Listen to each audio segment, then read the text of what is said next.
Hello students, Kumar study circle में आप सबका स्वागत है।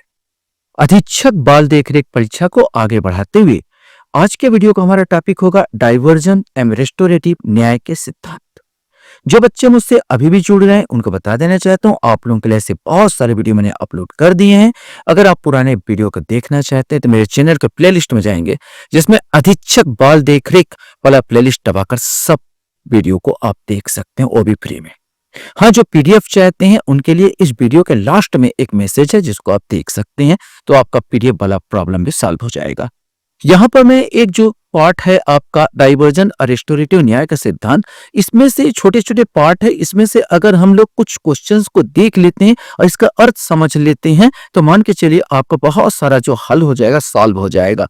इसलिए हर पार्ट को मैं छूता चला जा रहा हूं। तो यहाँ पर एक और पार्ट आता है डाइवर्जन एंड रेस्टोरेटिव न्याय का सिद्धांत।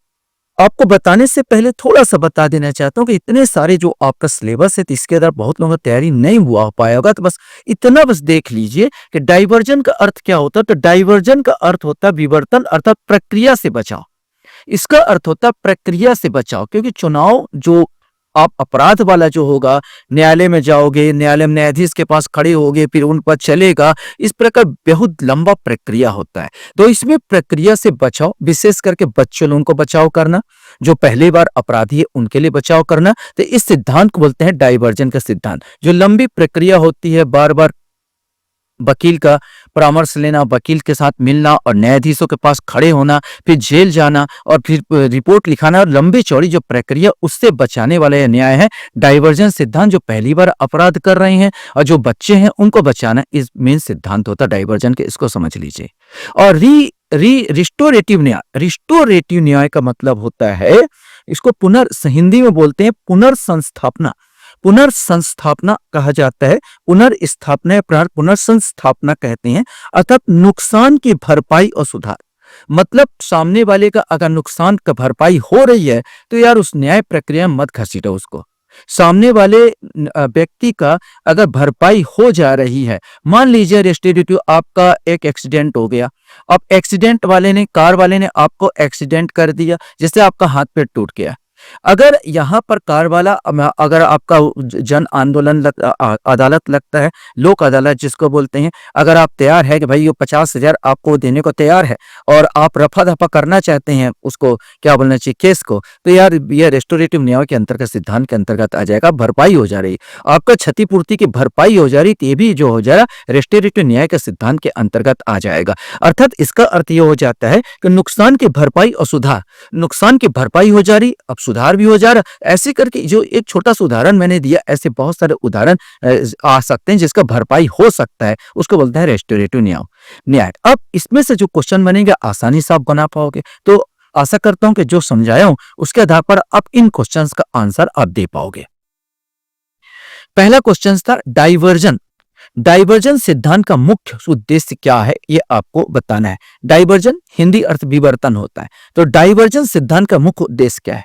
अपराधी को कठोर शारीरिक दंड देना, अपराधी को औपचारिक न्याय प्रक्रिया, कोर्ट से बाहर निकालकर सुधार के लिए अवसर देना, अपराधी को अलग कमरे में एकांत रखना ताकि वह अपने पापों का प्रायश्चित कर सके, प्रत्येक अपराधी को उनके गुनाह के आधार पर सामूहिकरण करना। तो मैंने पहले बताया गया था कि डाइवर्जन का अर्थ होता है अपराधी को अनौपचारिक न्याय प्रक्रिया या औपचारिक, जो औपचारिक लिखा पढ़ी वाला जो न्याय प्रक्रिया, उसको अनौपचारिक बदल देना। सिंपल सा, अपराधी को औपचारिक न्याय प्रक्रिया, कोर्ट से बाहर निकालकर सुधार के अवसर देना, इसका मेन उद्देश्य होता है डाइवर्जन का। उसी प्रकार आपका आता है पुनर्स्थापनात्मक न्याय, रिस्टोरेटिव जस्टिस की बात करते, पुनः स्थापना बोलते हैं। पुनर्स्थापनात्मक न्याय का प्राथमिक ध्यान किस पर होता है, ये आपको बताना है। केवल कानून के उल्लंघन पर, अपराधी के व्यवहार पर, पीड़ित को हुए नुकसान की भरपाई और संबंधों को सुधारने पर, अपराधी को समाज में हमेशा के लिए बहिष्कृत करने पर। सिंपल सा जो समझाया था उसके आधार पर आप टिक लगाओगे, सी वाला, पीड़ित को हुए नुकसान की भरपाई और संबंधों को सुधारने पर। क्वेश्चन यहां पर आता है पीड़ित अपराधी मध्यस्थता।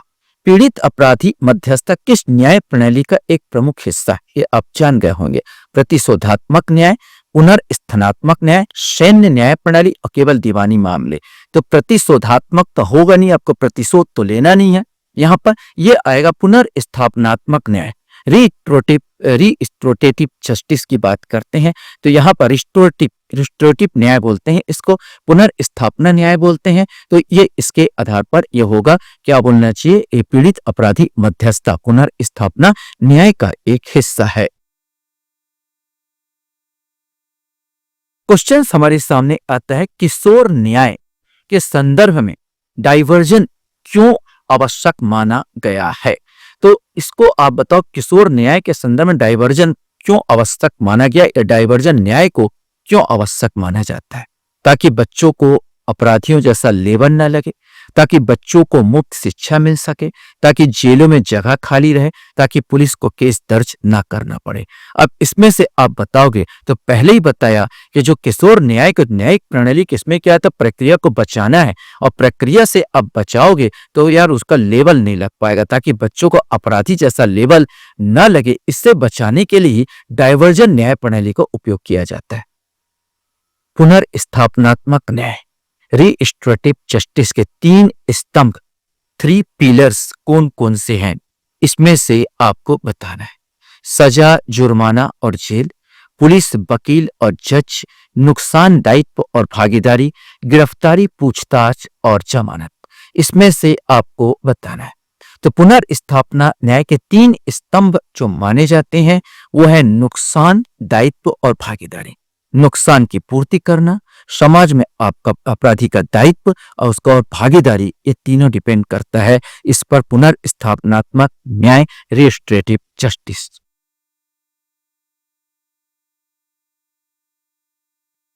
क्वेश्चन हमारे सामने यहां पर आता है, डाइवर्जन कार्यक्रमों में आमतौर पर अपराधी को क्या करने का निर्देश दिया जाता है।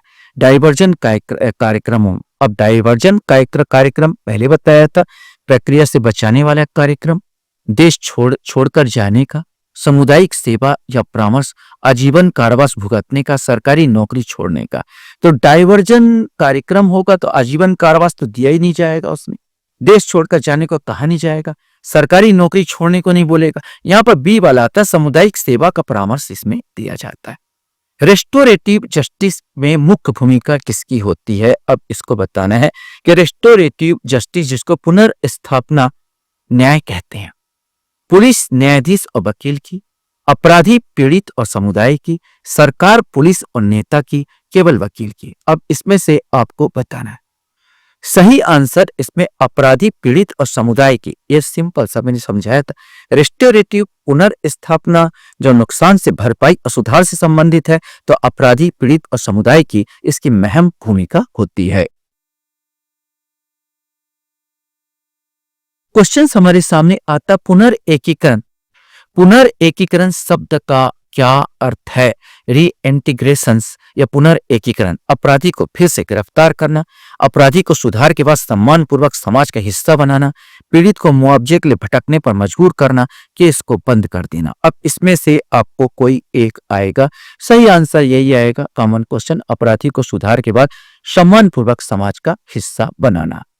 क्वेश्चन हमारे सामने यहाँ पर आता है, पुनर्स्थापनात्मक न्याय में पीड़ित की भूमिका क्या होती है। अब इसमें आपको बताना है कि जिसको पीड़ी है उसकी भूमिका क्या होगी। वह केवल एक गवाह होता है, उसकी कोई भूमिका नहीं होती। वह न्याय प्रक्रिया में एक सक्रिय भागीदारी होता है जो अपनी जरूरतें बताता है। वह न्यायाधीश की जगह फैसला सुनाता है।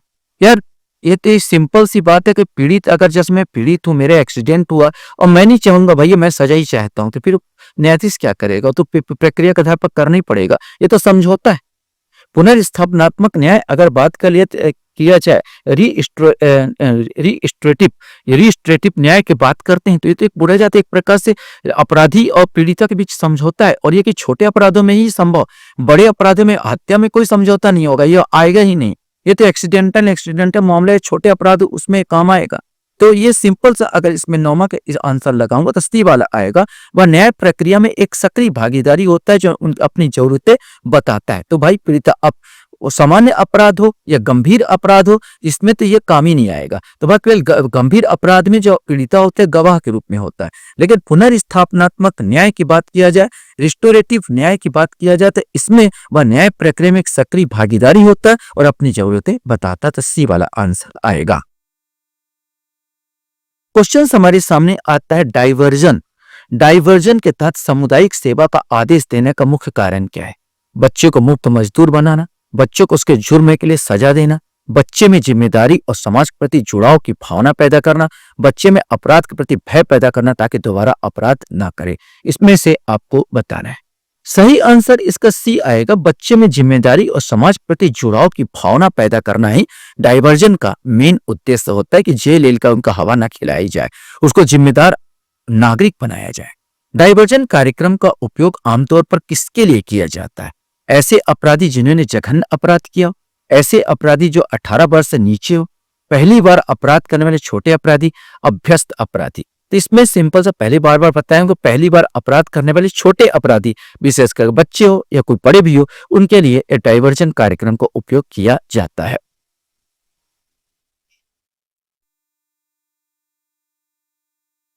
क्वेश्चन हमारे सामने आता है डाइवर्जन के माध्यम से लेबलिंग थ्योरी को कैसे रोका जाता है? इसमें आपको बताना है।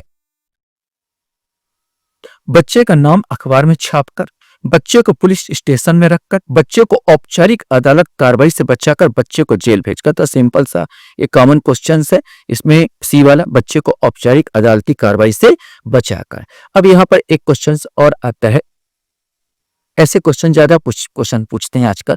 पुनर्स्थापनात्मक न्याय, रिस्टोरेटिव जस्टिस का एक प्रमुख लाभ निम्न में से क्या है? अब इसमें से आपको चयन करना है। अपराध से हुए नुकसान की भरपाई पर ध्यान केंद्रित करना, पीड़ितों को सशक्त बनाना, अपराधियों से व्यवहार परिवर्तन लाकर पुनरावृत्ति दर को कम करना, मैंने बार बार जो है ऐसा काम ना कर पाए हो। यह पीड़ित को मानसिक शांति और संतुष्टि प्रदान करता है। अब इसमें से आपको बताना है कि निम्न में से क्या सही है, यहाँ सही कूट का चयन करना है। इसमें से आपको छांटना है। सही आंसर डी आएगा। सब ये लाभ होते हैं। इसके लाभ बोला जाए तो अपराध में हुए नुकसान के भरपाई पर ध्यान केंद्रित करता है, यहाँ पर भरपाई हो जाती है। पीड़िता को सशक्त बनाना और अपराधी में व्यवहार परिवर्तन लाकर पुनरावृत्ति दर को कम कर सकता है। यह पीड़ित की मानसिक शांति और संतुष्टि प्रदान करता है। ये तीनों के तीनों यहाँ पर आ जाता है। ये पीड़ित के प्रति क्षमा करने की प्रवृत्ति, मानसिक शांति, ये सब के सब इसमें आ जाता है। तो उपरोक्त सभी इसमें आएंगे। ऐसे ये क्वेश्चंस डाइवर्जन से संबंधित हो जाएगा। डाइवर्जन से, डाइवर्जन न्याय होता है। न्याय का मुख्य उद्देश्य क्या है? सही कथन पर आपको चयन करना, व्यक्ति को अपराधी के रूप में लेबल होने से बचाना, कम गंभीर मामलों के लिए अदालत और जेल प्रणाली पर पड़ने वाले खर्च और बोझ को कम करना, अपराधी कड़ी से कड़ी सजा देना, अपराध को छिपाना, बच्चे को औपचारिक न्याय प्रणाली कोर्ट कचहरी से बचाना। अगर आप पहले इसका अर्थ समझ गए हो तो लाइन पर लगा लोगे। व्यक्ति को अपराधी रूप से लेबल भी सही है। कम गंभीर मामलों के लिए कम गंभीर मामलों में अदालत से जेल प्रणाली पड़ने वाले खर्च को बोझ को कम करना, यही इसका जोखिम। अगर गंभीर आपने अपराध किया, उन्हें जघन्य अपराध किया, तो इसके लिए डाइवर्जन का उपयोग नहीं हो सकता। अपराधी कड़ी से कड़ी सजा देना, ये नहीं है इसका काम। अपराध को छिपाना, ये भी इसका काम नहीं है। बच्चे को औपचारिक न्याय प्रणाली कोर्ट कचहरी से बचाना, इसका मेन उद्देश्य है। यहाँ पर 1, 2, 5 अर्थात सी वाला आंसर इसमें सही आएगा। क्वेश्चन हमारे सामने आता है, रेस्टोरेटिव जस्टिस किस पर जोर देता है? अपराधी को पीड़ा देने पर, अपराध से हुए नुकसान को ठीक करने और रिश्तों को सुधारने पर, कारावास की अवधि बढ़ाने पर, केवल कानूनी सख्ती पर। तो वैसे कॉमन क्वेश्चंस बन जाएगा आपके लिए, अपराध में हुए नुकसान को ठीक करने और रिश्तों को सुधारने पर। ज्यादा अगर आप पूरा नहीं कर सकते, अर्थ जरूर समझिए उन जो भी आपका सिलेबस में दिया है, तो आपका आसानी से क्वेश्चन बनता चला जाएगा। किशोर न्याय बालकों की देखरेख और संरक्षण अधिनियम 2015 के तहत विवर्तन, डाइवर्जन का क्या अर्थ है? इसमें से आपको बताना है। किशोर अधिनियम के तहत बच्चे को जेल भेजना, मामले को बाल कल्याण समिति को सौंपना, औपचारिक कार्रवाई से बचाव, परामर्श, काउंसलिंग या सामुदायिक सेवा का विकल्प चुनना, मामले को रद्द करना। तो आप पता कर चुके होंगे इसका आंसर क्या आएगा? आंसर सी आ जाएगा। निम्नलिखित में से कौन सा डाइवर्जन या विवर्तन का एक रूप हो सकता है? पुलिस चेतावनी, सामुदायिक सेवा, पारिवारिक परामर्श, उपयुक्त सभी, ये सब रूप हो। पुलिस चेतावनी देकर छोड़ सकती है, सामुदायिक सेवा का विकल्प हो सकता है, पारिवारिक परामर्श लिया जा सकता है, दिया जा सकता है। इस प्रकार उपयुक्त सभी। आपने देखा होगा छोटे छोटे बच्चे अक्सर जब पकड़े जाते हैं, माता पिता को बुलाते हैं पुलिस स्टेशन में, और पुलिस स्टेशन में उनको बाकायदा हिदायत दिया जाता है और बच्चे को छोड़ दिया जाता है। क्या यही तो है? यही तो डाइवर्जन का रूल हुआ। डाइवर्जन काहे का कानूनी परिचालन है, पुलिस स्टेशन में निपटा देते हैं। तो पुलिस स्टेशन में भी कर्म का डाइवर्जन यही रूप होता है डाइवर्जन का। काहे का फालतू ये काम, तो पारिवारिक परामर्श करते हैं और छोड़ देते हैं, पुलिस चेतावनी देते हैं। ये दोनों रूप आप देखें, माता पिता को बुलाओ, परामर्श दो और छोड़ दो, तो ये दोनों रूप करके डाइवर्जन का रूप आपका पुलिस थाने में निपटा दिया जाता है।